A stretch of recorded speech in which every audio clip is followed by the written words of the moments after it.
This is Charlie, and this week I'm discussing hedging with you and hedging in trading.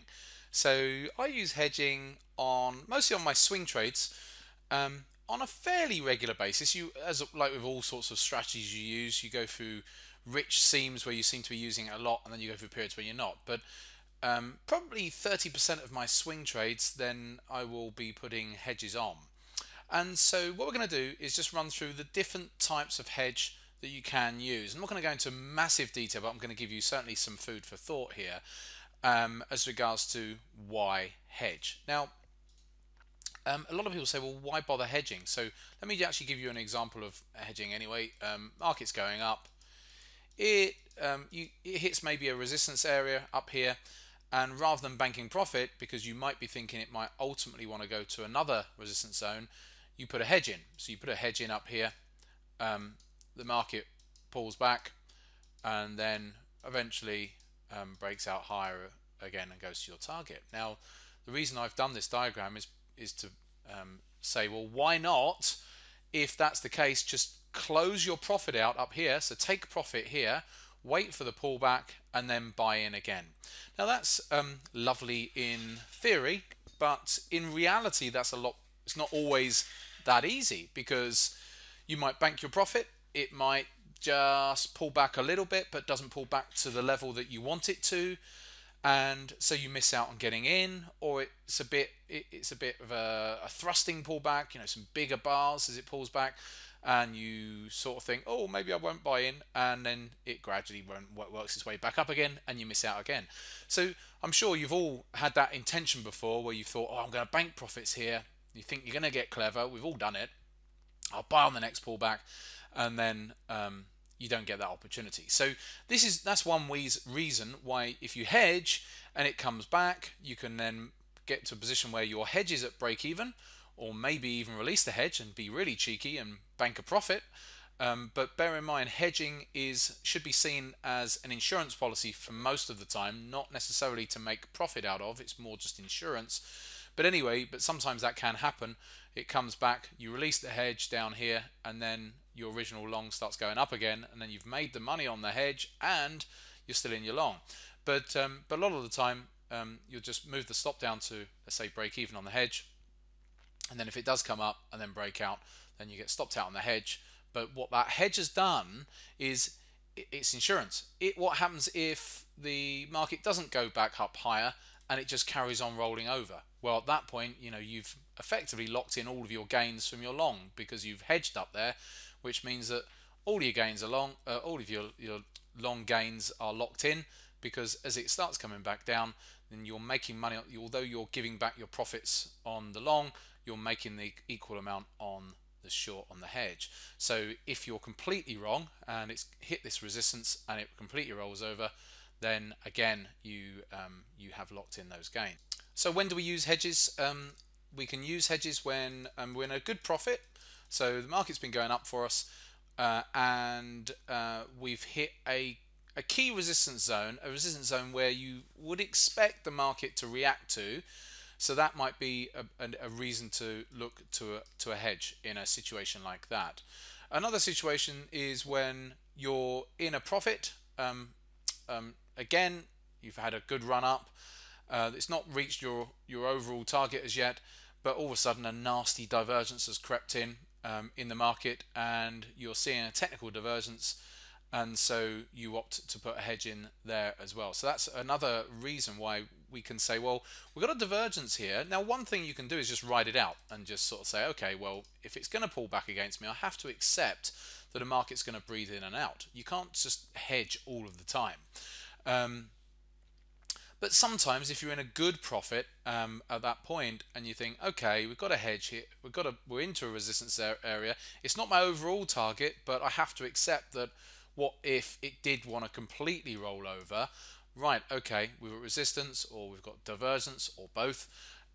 If I hedge up here and it comes off, I can move my stop to break even on the hedge, or potentially, if I really want to try and be clever, bank profit off the hedge at one point, and then see if it then does come back up. So those are the sorts of things you can do there. So with a divergence, but already in a profit, divergence creeps in, and you can hedge there as well.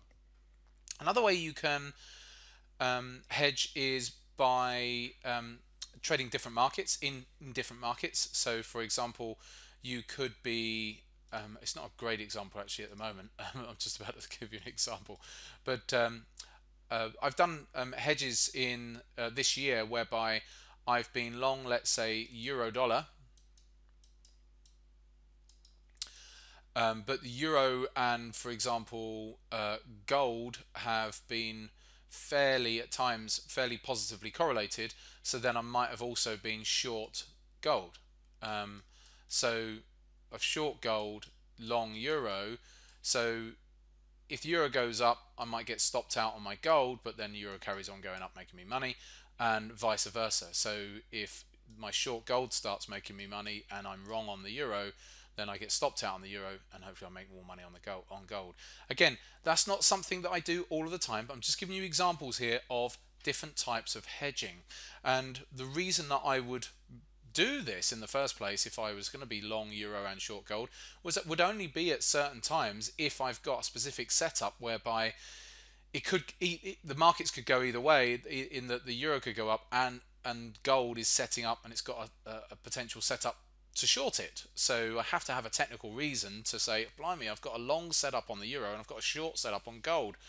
I'm going to take both, because then one will probably be hedging the other. So that's another example for you. And then now and again, I will do a hedge in what I call an uncertain, if uncertain of which way a market's going to go. A market, let's say, is in a consolidation.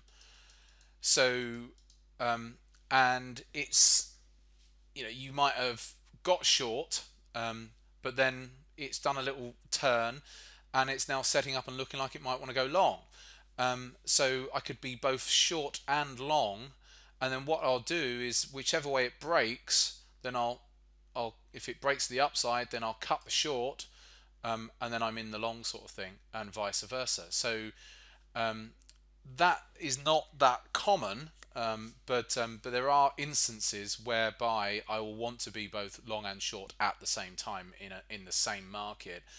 I could just be long, obviously, and then if it stops out, then go short. But sometimes it's not, the market technicals aren't that easy, that by the time that it rolls up properly, fully rolls over on the short, you could be getting in very, very late. And so there are certain technical reasons there, but that happens much, much less. I mean, so most of my hedging is in relation to trades that you're in profit on. So if I take this off, you're in profits on a trade and you've come up to a resistance zone. It's not quite your overall target, but you have to recognize it's a resistance zone, and you think, okay, I've got good gains in here. Shall I put a hedge in? If it does come off, then I can then move my stop down. It's a nice insurance policy. If it completely rolls over, then I've got the gains locked in. If it then comes up and breaks out, it hasn't cost me anything on the hedge, but at least it's been a nice insurance policy, and then hopefully that market then carries on up to my overall target. So I'm giving you a snapshot here of hedging. If you want to know more about it, we did a whole course. We did a course back in March. I don't think actually it's for sale, so I'm marketing something which isn't actually for sale. But we did do a course back in March. We did record the course, but we've not actually done anything with all that material as yet. But maybe we will do in the autumn or whatever, and make it available.